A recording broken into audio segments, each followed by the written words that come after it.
Hi guys! Good evening! Ngayon, magluluto ako ng ginisang tahong. Buti na lang at naka-tsamba ako ng tahong. Hirap kasi makatsamba ng tahong minsan eh.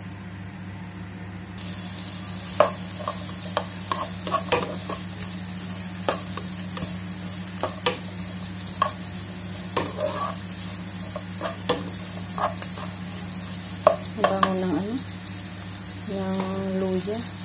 Masarap sana lagyan din siya ng lemongrass. Kaso lang kalimutan ko palang bumili. Ang mahal pa naman ng tahong dito. Oh my god. Ang 1 kilo, 20. Ay bumili ako ng 2 kilo. Para kasi ito sa akin BFF eh.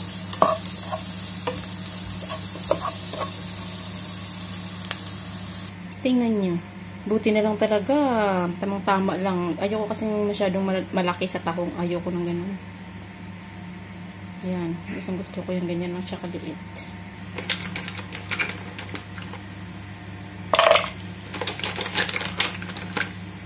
Diba?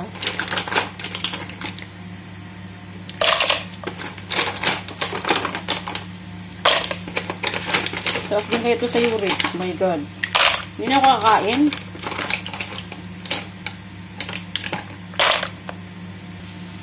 Tingnan mo.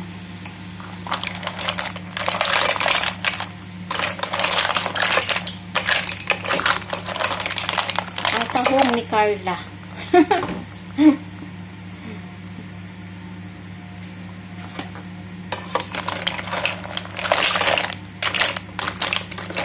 Kayaan mo lang siyang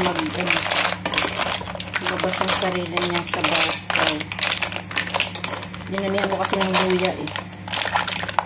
Kalimutan ko talaga yung tanglad. Takpan muna natin siya guys. Tingnan nyo, diba? Ay, malapit na siyang maluto. Wow!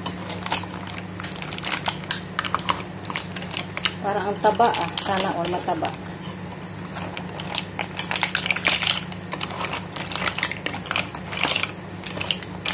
Ito ang pinakamabilis lutuin. So guys, yun na. Luto na siya. Ang taba pa naman niya. Wow, sana all. Okay, kakain na. Bye!